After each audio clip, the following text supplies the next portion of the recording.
four masters describe the Ireland of the early 12th century. It was a land of farmers ruled by clan chieftains who in turn paid homage to 5 provincial kings.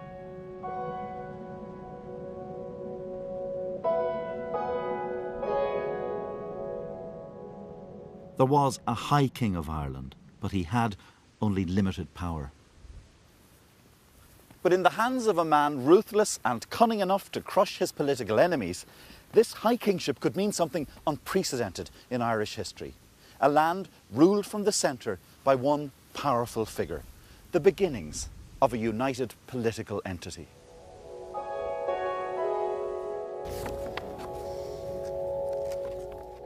It takes a ruthless man for ruthless times. Dermot MacMurrough was King of Leinster, an area of fertile land strategically close to the country's great urban settlement at Dublin.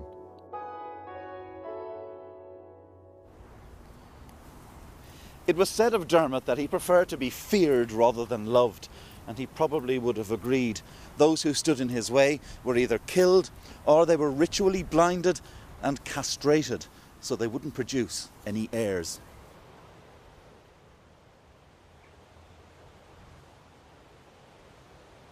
Here on the site of a 12th century abbey, Dermot displayed his characteristic ruthlessness. The abbeys were important symbols of kingly power.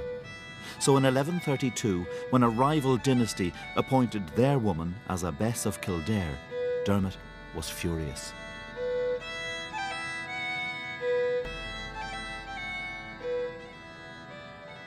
He, as King of Leinster, wanted control of this very important office.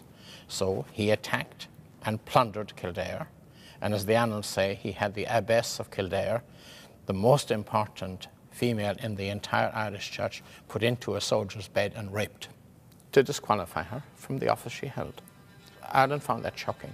Certainly the annalists' report indicates a certain degree of shock at this kind of thing. By the middle of the 12th century, Dermot had managed to make enemies of most of the provincial kings. And when he abducted the wife of one of them, they united against him. Dermot knew his likely fate. As a child, he'd seen his father murdered and buried with a dead dog, a humiliating mark of disrespect. Dermot lost his throne and his lands, but he fled in time to save his life. And that fleetness of foot would alter the course of Irish history. Irish kings had often made alliances with warriors on the west coast of Britain.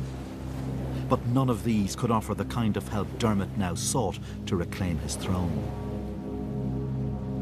The fugitive king sailed boldly further, to the heart of Western Europe's mightiest empire. In the traditional telling of the Irish story, Dermot is seen as the father figure for generations of traitors, the man who callously sold out his country to the English. But it simply wasn't like that. In reality, Dermot was doing what any desperate or ambitious chieftain would have done, seeking the help of somebody more powerful. The crucial difference was that the people he went to were the most organised military power in the medieval West. These were the lands of the Normans.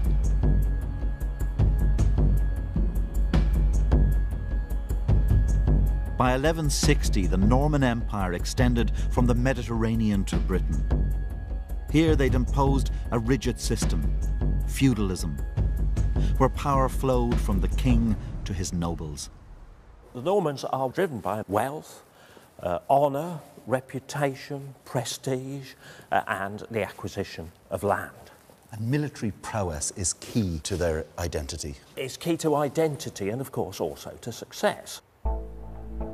The Normans were superior in that they possessed cavalry and were capable of large-scale coordinated military operations. The Norman king, Henry II, would now be wooed by Dermot MacMurrough. Henry was the great-grandson of William the Conqueror. Although he often kept his court at Anjou in France, he was King of England.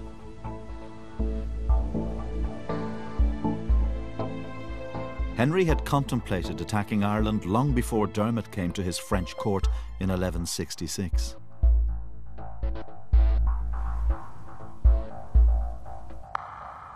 Henry II was more than a match in political cunning for the Irishman who now came seeking his help. In what history might call the first ever Anglo-Irish summit, the rough king from the western fringes of Christendom met Henry at his court.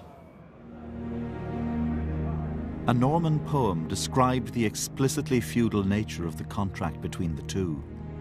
Dermot addresses Henry. "Henceforth all the days of my life, on condition that you be my helper, so that I do not lose everything, you I shall acknowledge as sire and lord."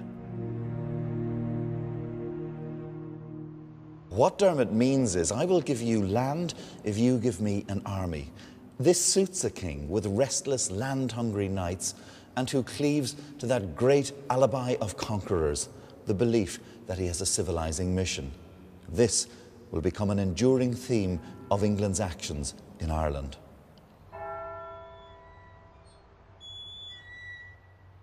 A decade earlier, when he'd first thought about invading Ireland, Henry had sought the support of a higher power. Ireland is linked to Europe not only by trade, but by that most central of medieval realities, religion. The Pope isn't just spiritual master of Christendom, he's a temporal power broker as well. If he lends his support to an invasion, then Irish chiefs are obliged to offer their allegiance to the man who carries his blessing. Pope Adrian IV had his own agenda. The Irish Church had become worryingly independent.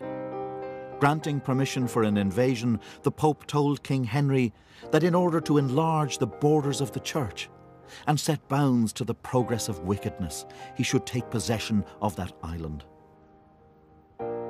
Henry promised to levy an annual tax of a penny per hearth in Ireland. The money would be sent to Rome.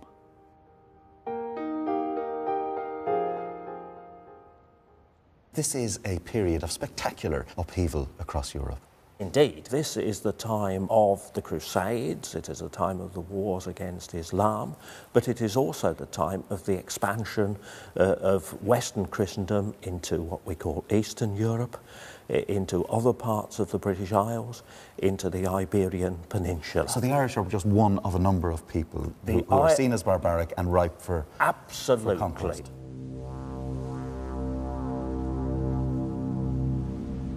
With Henry's backing, Dermot now recruited an Anglo-Norman baron from Wales to lead the invasion. Richard de Clare, known to friends and enemies as Strongbow.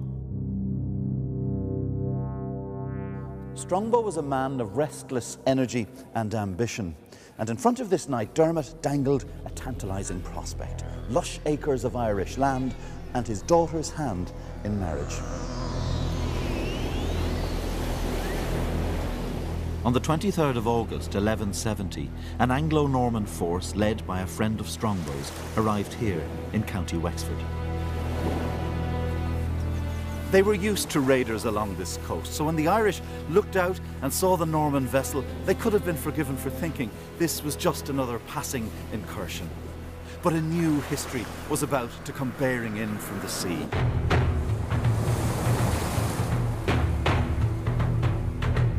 The contemporary accounts tell us the Irish ran naked into battle against the English.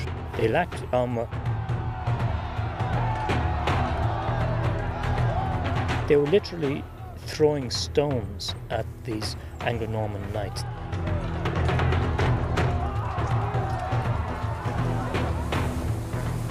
The battle was a savage encounter.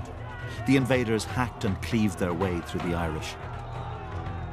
In one refinement of the art of murder, they broke people's legs before hurling them into the sea. They had one notable killer who went by the name of Alice the Vicious. She's said to have killed 70 men in revenge for the death of her lover.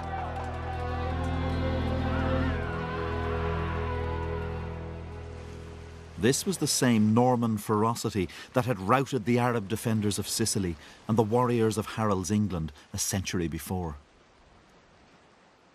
It was ferocity with a message. submit, or be annihilated. When Strongbow stormed the city of Waterford, the defenders were overwhelmed. And the victor moved to claim the first part of his Irish bargain.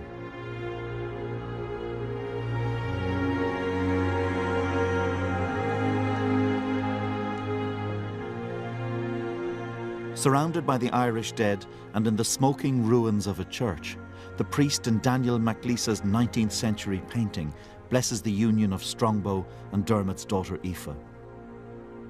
Irish nationalists would cast this as the beginning of 800 years of English oppression. This painting is one of those great examples of how both sides in the Irish story can look at a representation of an historic event and take from it totally different meanings. Nationalists see this as a moving evocation of their subjugation, the forced marriage of Ireland and England. But the painter was a Cork-born unionist who represented a complex Irishness. He felt a deep attachment to an ancient Gaelic past, but also to the British Empire. Of course, what really matters is how Strongbow saw things. And for him and the rest of the Anglo-Irish knights, this was the beginning of a great land grab. Dermot died soon after, before he could enjoy the fruits of victory, and he was succeeded as King of Leinster by Strongbow. Here begins a great theme of Ireland's story: the fear of English monarchs that Ireland will be used as a base to attack them. For King Henry had never trusted Strongbow, and now feared he would set up a stronghold in Ireland.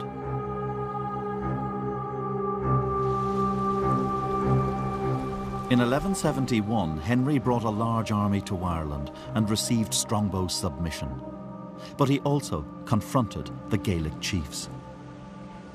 When Henry lands with his army, his archers, his horsemen, it's a pretty formidable sight for the Irish chiefs, and they're faced with a dilemma. Do you resist this man, or do you make peace? What is the choice they eventually make? For about 4 years, Irish kings were suffering, and their lands were literally being taken from them by Anglo-Norman barons who they considered to be freebooters. They looked at Henry's arrival and they considered him to be perhaps a stabilising force. The Irish kings welcomed Henry II to Ireland. We didn't hear too much about that when I was learning my history as a youngster in national school. No, we didn't, but again it was considered by them, I think, as the better of two options. They accepted the English king as their lord and feasted with him on a Norman dish they hated: roast crane, the culinary symbol of Irish submission.